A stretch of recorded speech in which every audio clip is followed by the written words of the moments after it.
দারিদ্রতা কি মানব জীবনের অভিশাপ? এই অভিশাপ থেকে বাঁচার কোনো উপায় আছে কি? আসসালামু আলাইকুম ওয়া রাহমাতুল্লাহ। প্রিয় দর্শক, দারিদ্রতা এক জঘন্য অভিশাপ যা মানুষের দৈনন্দিন জীবনযাত্রাকে বিপর্যস্ত করে। এটা এক নির্মম অভিশাপ। এই অভিশাপ মানুষকে কুরে কুরে খায়, সমাজ সভ্যতাকে এগিয়ে নেওয়ার পরিবর্তে পিছিয়ে দেয়, মানুষকে পশুর পর্যায়ে নামিয়ে দিতে পারে। দারিদ্র্যের কষাঘাতে এবং অভাবের অনলে জীবন্ত দগ্ধ হয়ে মানুষের মধ্যে মানবতাবোধ লোপ পায়, হিংস্রতার প্রসার ঘটে, অন্যায় অবিচার বিস্তৃত হয়, নিজের অজান্তেই আত্মবিধ্বংসী পথে অগ্রসর হয়। নারী তার পরম যত্নে লালিত সতীত্বকে বিলিয়ে দেয়, মানুষ তার কলিজার টুকরা সন্তানকে বিক্রি করে দেয়, এমনকি হত্যা পর্যন্ত করতেও দ্বিধাবোধ করে না। অথচ আল্লাহ ও তার রসুল সাল্লাল্লাহু আলাইহি ওয়াসাল্লাম দারিদ্রতা পছন্দ করেন না। ইসলাম ব্যক্তি ও সমাজকে দারিদ্র্যমুক্ত করতে চায়। তাই আজকে আমরা এই নিয়ে কোরআন, সুন্নাহ এবং অর্থনীতির আলোকে বিস্তারিত আলোচনা করব ইনশাআল্লাহ। সুতরাং জীবন ঘনিষ্ঠ এই আলোচনা শুনতে শেষ পর্যন্ত আমাদের সাথেই থাকুন। দারিদ্রতার পরিচয়। সুপ্রিয় দর্শক, দারিদ্রতা হলো রক্ত শূন্যতার মতো। অর্থ সম্পদ মানুষের জন্য সেই কাজ করে যা মানুষের দেহের জন্য রক্ত করে থাকে। রক্ত মানুষের দেহ ও জীবনের স্থিতির নিয়ামক।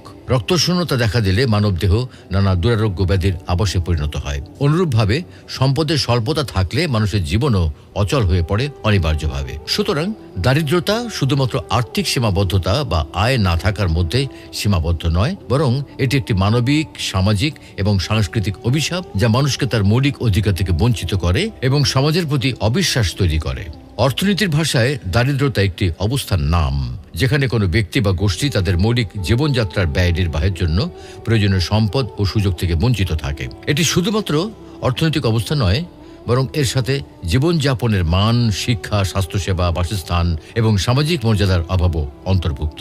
দারিদ্রতা মানুষের স্বাধীনতা এবং সুপ্ত সম্ভাবনাকেও নষ্ট করে দেয়, ফলে মানুষের আত্মবিশ্বাস এবং ভবিষ্যৎ সম্ভাবনা ক্ষুণ্ণ হয়। দারিদ্রতার প্রভাব একাধিক দিক থেকে মানুষের জীবনকে প্রভাবিত করে। এর মধ্যে কিছু প্রধান দিক হল শিক্ষা ও মানবিক উন্নয়ন। দারিদ্রতার কারণে অধিকাংশ শিশুর কাছে শিক্ষা গ্রহণের সুযোগ সীমিত হয়ে পড়ে, আর এ কারণেই অনেক শিশু বিদ্যালয়ে যেতে পারে না বা স্কুলে যাওয়ার পরেও তারা প্রয়োজনীয় শিক্ষা থেকে বঞ্চিত থাকে। অর্থাৎ বিদ্যালয়ে যাতায়াত খরচ, বই কিনতে না পারা, ভালো শিক্ষক না পাওয়া, পুষ্টির অভাব, এই সব কারণে শিশুরা ভালো শিক্ষা পেতে পারে না, যার প্রভাব পড়ে তার ভবিষ্যতের উপরে। মানে শিক্ষার অভাবে তারা পরবর্তীতে ভালো কর্ম করতে সক্ষম হয় না, ফলে তার কর্মসংস্থান ও উন্নতির পথ সংকীর্ণ হয়ে পড়ে। স্বাস্থ্য সেবা এবং পুষ্টি। দারিদ্র স্বাস্থ্য সমস্যার সৃষ্টি করতে পারে, যেখানে মানসম্পন্ন চিকিৎসা ও পুষ্টির অভাব হয়। উন্নত পুষ্টি, রোগ প্রতিরোধ ক্ষমতা এবং উপযুক্ত চিকিৎসা না পাওয়ায় এই পরিস্থিতি আরও খারাপ হয়। অনেক দরিদ্র পরিবারে পর্যাপ্ত খাদ্য বা পুষ্টিকর খাবারের অভাব থাকে, যা শারীরিক বৃদ্ধি ও মানসিক বিকাশে বাধা সৃষ্টি করে। দারিদ্র্যের কারণে সঠিক চিকিৎসা বা স্বাস্থ্যসেবা থেকে বঞ্চিত হওয়া, বিশেষত গুরুতর রোগের ক্ষেত্রে মানুষের জীবনকে বিপর্যস্ত করতে পারে। সামাজিক বিচ্ছিন্নতা এবং মানসিক প্রভাব। দারিদ্রতা মানুষের মানসিক ও সামাজিক জীবনে বিরূপ প্রভাব ফেলতে পারে। তারা সমাজে অবহেলিত এবং প্রত্যাখ্যাত হতে পারে, যা আত্মবিশ্বাসের অভাব সৃষ্টি করে। দারিদ্র্য মানুষের মধ্যে হতাশা, বিষণ্ণতা এবং আত্মহত্যার প্রবণতা তৈরি করতে পারে, কারণ তারা নিজের কোনো ভবিষ্যৎ দেখতে পায় না এবং জীবনকে অসহায় মনে করে। সমাজেও দরিদ্র মানুষ প্রাপ্য মর্যাদা ও স্বীকৃতি পায় না। প্রায়ই তারা দারিদ্র্যের কারণে সমাজ থেকে বিচ্ছিন্ন হয়ে পড়ে। এটি তাদের সামাজিক সংযোগ এবং সমাজের জন্য অবদান রাখার ক্ষেত্রে বাধা হয়ে দাঁড়ায়। অপরাধ এবং সহিংসতা। দারিদ্র্যের সম্মুখীন হলে কিছু মানুষ আইন ভঙ্গ করার দিকে প্রবৃত্তি হতে পারে। একাধিক গবেষণা দেখা গেছে, যেখানে দারিদ্র্য বেশি সেখানে অপরাধের হারও বেশি থাকে, কারণ অভাব, অনটন ও মানবিক সংকট মানুষের মধ্যে চুরি, মাদকদ্রব্যের ব্যবহার বা সহিংসতার সাথে জড়িত হওয়ার মতো অপরাধ প্রবণতা সৃষ্টি করতে পারে। ইসলামে দারিদ্রতার অবস্থান। প্রিয় দর্শক, আমাদের সমাজের দিকে লক্ষ্য করে দেখুন। বর্তমানে আমাদের দেশে মোট দরিদ্র মানুষের সংখ্যা 31% এবং অতি দরিদ্র মানুষের সংখ্যা শতকরা 17%। অথচ বাংলাদেশ একটি অপার সম্ভাবনার দেশ। সম্পদে ভরপুর দেশটির স্বীকৃতি দিয়ে গেছেন বিশ্বের বিভিন্ন প্রান্ত থেকে বিভিন্ন সময় ছুটে আসা পর্যটক, বিশেষজ্ঞ, জ্ঞানী, গুণী ও ভূতত্ত্ববিদগণ। প্রকৃতপক্ষে আমরা দরিদ্র নই, বরং আমাদেরকে দরিদ্র করে রাখা হয়েছে। ইসলাম পরিপন্থী অর্থ ব্যবস্থা ও কর্মকাণ্ড দারিদ্র সমস্যার মূল কারণ, কেননা দারিদ্র ও ইসলাম শব্দ দুটি দুই মেরুর শব্দ। সত্য মিথ্যার দ্বন্দ্ব যেমন চিরন্তন, ঠিক তেমনি দারিদ্র্য ও ইসলামের দ্বন্দ্ব চিরন্তন। ইসলাম ও দারিদ্র্যের সহাবস্থান অকল্পনীয়, কারণ ইসলাম হলো এমন একটি জীবন ব্যবস্থা যেখানে দারিদ্র্যকে কুফরের সাথে তুলনা করা হয়েছে। তাছাড়া ইসলামে এমন বেশ কিছু বিধান রাখা হয়েছে যেগুলো ধন সম্পদের উপর নির্ভরশীল, যেমন দান, সাদাকা, জাকাত এবং হজ পালন করার জন্য নিসাব পরিমাণ সম্পদের মালিক হওয়া প্রয়োজন। তাই তো আল্লাহ তাআলা পবিত্র কোরআনে বলছেন, وابتغ فيما آتاك الله الدار الآخرة ولا تنس نصيبك من الدنيا وأحسن كما أحسن الله إليك। আল্লাহ তোমাকে যে সম্পদ দিয়েছেন তা দিয়ে আখিরাতের ঘর তৈরি করার কথা চিন্তা করো এবং দুনিয়া থেকেও নিজের অংশ ভুলে যেও না, আর মানুষের প্রতি অনুগ্রহ করো যেমন আল্লাহ তোমার প্রতি অনুগ্রহ করেছেন।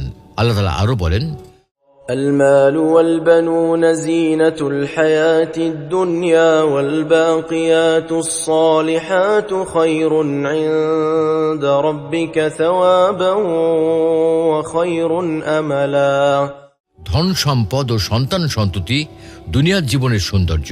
আসলে তো স্থায়িত্ব লাভকারী সৎ কাজগুলোই তোমার রবের কাছে ফলাফলের দিক দিয়ে উত্তম, এবং এগুলোই উত্তম আশা আকাঙ্ক্ষা সফল হবার মাধ্যম। উক্ত আয়াত দুটিতে আল্লাহ রাব্বুল আলামিন ধনাঢ্যতা বা ধন সম্পদকে দুনিয়ার জীবনের জন্য প্রয়োজনীয় এবং সৌন্দর্য বলে আখ্যায়িত করেছেন। তাই ধন সম্পদের মাধ্যমে যেমন আখিরাতকে সুন্দর করতে বলেছেন, তেমনি তিনি দুনিয়ার জীবনকেও সুন্দর করতে বলেছেন। তাতে বোঝা যায় ধন সম্পদ হলো প্রয়োজনীয় বস্তু এবং সৌন্দর্যের প্রতীক। নবী ও সাহাবীদের ধনাঢ্যতা। ইসলামের ইতিহাসে দেখা যায় দারিদ্র্য ও ইসলামের দ্বন্দ্ব চিরন্তন। ইসলাম ও দারিদ্র্যের সহাবস্থান অকল্পনীয়। যে জাজিরাতুল আরব তথা আরব উপদ্বীপে মানুষেরা অভাব ও দারিদ্র্যের যাতা করে পিষ্ট হয়ে কয়েকদিন পর্যন্ত উপোস থেকে পেটে পাথর বেঁধে দিনাতিপাত করত, সেই আরব জাতি ইসলামের সুমহান আদর্শে বলিয়ান হয়ে মাত্র কয়েক বছরের মধ্যে এমন স্বনির্ভর ও দারিদ্র্যমুক্ত জাতি হতে সক্ষম হয়েছিল যে জাকাত নেওয়ার মতো কোনো লোক সেখানে পাওয়া যেত না। এ প্রসঙ্গে প্রখ্যাত স্কলার ডক্টর হাম্মুদাহ আবদালাতি বলেন, It is authentically reported that there were times in the history of the Islamic administration when there was no person eligible to receive zakah. অর্থাৎ ইসলামী সোনালী শাসন আমলের ইতিহাসে এমন এক সময় ছিল যখন জাকাত গ্রহণ করার মতো কোনো লোক ছিল না। এক্ষেত্রে রাসূল সাল্লাল্লাহু আলাইহি ওয়াসাল্লাম এবং সাহাবীদের দৃষ্টান্ত অনুকরণীয়, কারণ স্বয়ং নবী করিম সাল্লাল্লাহু আলাইহি ওয়াসাল্লাম গরিব ছিলেন না। তিনি প্রথম জীবনে ব্যবসায়ী ছিলেন এবং পরবর্তী জীবনে খাদিজা রাদিয়াল্লাহু তাআলা আনহার ব্যবসা পরিচালনা করতেন। তিনি কখনো নিজের জন্য অভাব কামনা করেননি। আশারায়ে মুবাশশারা বা দুনিয়ায় জান্নাতের সুসংবাদ প্রাপ্ত 10 সাহাবীর অধিকাংশই ধনী ছিলেন। যেমন আবু বকর রাদিয়াল্লাহু তাআলা আনহু অত্যন্ত ধনী বস্ত্র ব্যবসায়ী ও দানশীল ছিলেন। ওমর রাদিয়াল্লাহু তাআলা আনহু সফল ব্যবসায়ী ও শাসক ছিলেন। উসমান রাদিয়াল্লাহু তাআলা আনহু অন্যতম ধনী ও বিশাল ব্যবসায়ী ছিলেন। এতটাই ধনী ছিলেন তার উপাধি হয়ে যায় উসমান আল গনি তথা ধনাঢ্য উসমান। আরও এক সাহাবীর কথা বিশেষভাবে বলা যায়, তিনি হলেন আব্দুর রহমান ইবনে আউফ রাদিয়াল্লাহু তাআলা আনহু, যিনি ছিলেন উদ্যোক্তা ও বিশাল ধনী ব্যবসায়ী। কথিত আছে আব্দুর রহমান ইবনে আউফ রাদিয়াল্লাহু তাআলা আনহু সম্পদ এত বিশাল ছিল যে তার কাফেলার ধোঁয়া মদিনার আকাশ আচ্ছন্ন করে ফেলত। অথচ এক শ্রেণীর মানুষ শ্রমবিমুখ, সংসার ত্যাগী, সন্ন্যাসী দারিদ্র্যকে সযত্নে লালন করে চলেছেন। তারা দারিদ্র্য আমার অহংকার, এর দ্বারাই আমি গর্ববোধ করি, এই মর্মে একটি বানোয়াট ও জাল হাদিস উদ্ধৃত করে নিজেদের দারিদ্র্য সম্পর্কিত ভ্রান্ত আকীদার সাফাই গেয়ে থাকেন। কিন্তু তারা এটা ভুলে যান, যারা আল্লাহর বিধানাবলী থেকে মুখ ফিরিয়ে নেয় মূলত তারাই দারিদ্র্য ও দুঃখ কষ্টে নিপাতিত হয়। এ প্রসঙ্গে আল্লাহ রাব্বুল আলামিনের বাণী হচ্ছে, ومن أعرض عن ذكري فإن له معيشة ضنكا ونحشره يوم القيامة أعمى। যে আমার স্মরণ ও বিধান থেকে মুখ ফিরিয়ে নেবে তার জীবিকা হবে সংকুচিত এবং কিয়ামতের দিন আমি তাকে অন্ধ অবস্থায় হাসর করাবো। আবু হুরায়রা রাদিয়াল্লাহু তাআলা আনহু থেকে বর্ণিত, রাসূল সাল্লাল্লাহু আলাইহি ওয়াসাল্লাম সর্বদা দোয়া করে বলতেন, হে আল্লাহ, আমি আপনার নিকট আশ্রয় চাইছি দারিদ্রতা হতে, আপনার কম দয়া হতে এবং অসম্মানী হতে। আমি আপনার কাছে আরও আশ্রয় চাইছি জুলুম করা অথবা অত্যাচারিত হওয়া থেকে। কোরআন, হাদিস এবং নবী করিম সাল্লাল্লাহু আলাইহি ওয়াসাল্লাম ও সাহাবীদের জীবনী দেখে বোঝা যায় ইসলামে দারিদ্রতার কোনো সুযোগ নেই। ফলে যুগে যুগে মুসলিম শাসকরা যখন কোরআন সুন্নাহ মোতাবেক রাষ্ট্র পরিচালনা করেছেন, তখন সেই রাষ্ট্রে কোনো গরিব ছিল না, যাকাত নেওয়ার মতো কোনো মানুষ খুঁজে পাওয়া যেত না। কিন্তু প্রশ্ন হলো, এখন আমরা কি করব? গরিব কিভাবে দারিদ্র্য দূর করবে? দারিদ্র্যের কষাঘাত ঝেড়ে ফেলে অভাবমুক্ত সুন্দর ভবিষ্যৎ তৈরি করবে। দারিদ্র্য দূর করার উপায়। সুপ্রিয় দর্শক, ইসলামের দৃষ্টিতে দারিদ্র্য সমস্যার মূল কারণ এই নয় যে পৃথিবীতে সম্পদের অভাব, বরং আসল কারণ হচ্ছে সম্পদের মালিকতার ধারণা, সুষ্ঠু ব্যয় ও বন্টনের অভাব। ইসলাম সম্পদ বন্টনের মূলনীতি হিসেবে নির্দেশ দিয়েছে, ধন সম্পদ যেন শুধু বিত্তশালীদের মধ্যেই আবর্তিত হতে না থাকে। অর্থাৎ ইসলাম চায় ধন সম্পদ শুধু সমাজের মুষ্টিমেয় ধনিক শ্রেণীর মাঝে আবর্তিত না হয়ে গোটা সমাজে আবর্তিত হোক। কিন্তু অধিকাংশ বিত্তশালী মানুষ নিজেদেরকে তাদের সম্পদের নিরঙ্কুশ মালিক মনে করে, সম্পদ কুক্ষিগত করে রাখেন। অভাবগ্রস্ত, দারিদ্র্য পীড়িত আর্তমানবতার সেবায় তারা কোনো অর্থ ব্যয় করেন না, আর এটা দারিদ্র্য সমস্যার অন্যতম কারণ। মালিকানার ধারণা মানুষের মাঝে স্বেচ্ছাচারিতা ও লাগামহীনতার জন্ম দেয়। শোষণের মূলে রয়েছে মানুষের এই স্বেচ্ছাচারী মানসিকতা। ইসলাম তাই মানুষের জন্য সম্পদের নিরঙ্কুশ মালিকানার ধারণা রহিত করে দিয়েছে, বরং সম্পদের নিরঙ্কুশ মালিকানা আল্লাহর জন্য সাব্যস্ত করেছে। আল্লাহ রাব্বুল আলামিন ঘোষণা করেন, আসমান ও জমিনে যা কিছু আছে সবই আল্লাহর। সম্পদে আল্লাহর মালিকানার বিশ্বাস মানুষকে স্বভাবতই বিনয়ী, জবাবদিহিতার চেতনায় উদ্ভাসিত এবং দারিদ্র্য বিমোচনে অর্থ ব্যয়ে উদ্বুদ্ধ করে। ফলে তারা সমাজের দারিদ্র্য বিমোচনে এগিয়ে আসে। তবে এখানে ব্যক্তিগত প্রচেষ্টা সমানভাবে গুরুত্বপূর্ণ। ইংরেজিতে একটা প্রবাদ আছে, ডিলিগেন্স ইজ দ্য কি টু সাকসেস। পরিশ্রমী সৌভাগ্যের প্রসূতি। পক্ষান্তরে শ্রম বিমুখতাই দারিদ্র্যের মূল কারণ। শ্রমই দারিদ্র্য বিমোচনের প্রথম হাতিয়ার এবং ভাগ্যোন্নয়নের প্রধান মাধ্যম। কিন্তু অধিকাংশ মানুষ শ্রমবিমুখ, আরামপ্রিয়, অলস। তারা কাজ করতে লজ্জাবোধ করে, তাই দারিদ্র্যের জাতাকলে আমরা আজও নিষ্পেষিত। অথচ শ্রম বিমুখতাকে ইসলাম পছন্দ করে না। সালাত শেষে অলসভাবে মসজিদে বসে না থেকে রিজিক অন্বেষণের লক্ষ্যে জমিনে ছড়িয়ে পড়ার জন্য আল্লাহ তাআলা নির্দেশ দিয়েছেন। এরশাদ হচ্ছে, فإذا قضيت الصلاة فانتشروا في الأرض وابتغوا من فضل الله واذكروا الله كثيرا لعلكم تفلحون। সালাত সমাপ্ত হলে তোমরা জমিনে ছড়িয়ে পড়ো এবং আল্লাহর অনুগ্রহ তথা রিজিক অন্বেষণ করো, আর আল্লাহকে বেশি করে স্মরণ করো যেন তোমরা সফল হতে পারো। সুতরাং ধনী মানুষের উচিত হলো সমাজ থেকে দারিদ্র্য দূর করতে নির্দিষ্ট পরিমাণ অর্থ ব্যয় করা।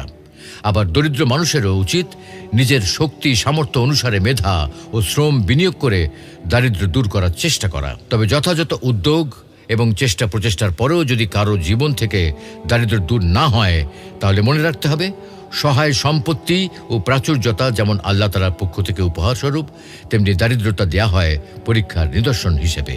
কারণ ধনাঢ্যতা এবং দারিদ্রতা পৃথিবীর সমাজ জীবনে আবহমান কালের বাস্তবতা। মহান আল্লাহ প্রদত্ত সম্পদে প্রাচুর্যপূর্ণ হয়ে কেউ আল্লাহর রাস্তায় সম্পদ ব্যয় করে থাকে, আবার কেউ অহংকারী হয়ে আল্লাহর বিরুদ্ধাচরণে লিপ্ত হয়ে পড়ে। এটা একমাত্র আল্লাহর পক্ষ থেকে মানুষের জন্য এক বিরাট পরীক্ষা। সুতরাং ধনাঢ্যতা যেমন বড় পরীক্ষা, তেমনি দারিদ্রতাও একটা বিরাট পরীক্ষা। মহান আল্লাহ বলেন, আমি অবশ্যই তোমাদেরকে পরীক্ষা করব কিছু ভয়, ক্ষুধা এবং জানমাল ও ফল ফসলের স্বল্পতার মাধ্যমে, আর তুমি ধৈর্যশীলদের সুসংবাদ দাও। অতএব এই অবস্থায় দারিদ্র্য যেহেতু একটি পরীক্ষা, তাই তখন ধৈর্যশীল হতে হবে। জেনে রাখা উচিত, সচ্ছলতা শুধু প্রাচুর্যতায় নয়, দারিদ্র্যের মধ্যেও তা লুকিয়ে থাকে, যদি ধৈর্যের সঙ্গে তাকে অনুভব করা যায়। যারা দারিদ্র্যের মধ্যেও আল্লাহর উপর ভরসা রাখে এবং ধৈর্য ধারণ করে, তাদের উদ্দেশ্যে আল্লাহ বলেন, والصابرين في البأساء والضراء وحين البأس أولئك الذين صدقوا وأولئك هم المتقون। যারা ধৈর্য ধারণ করে কষ্ট ও দুর্দশায় এবং যুদ্ধের সময়, তারাই সত্যবাদী এবং তারাই মুত্তাকি। আল্লাহ রাব্বুল আলামিন আমাদের সকলকে দারিদ্র্যের অভিশাপ থেকে বেঁচে থাকার তৌফিক দান করুন। নিজ নিজ সামর্থ্য অনুসারে দারিদ্র্য দূরীকরণে অবদান রাখার তৌফিক দান করুন। আমিন।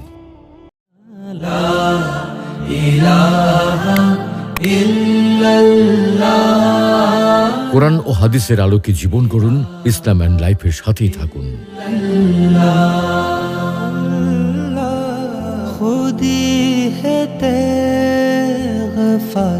Islam and life, ultimate path of light.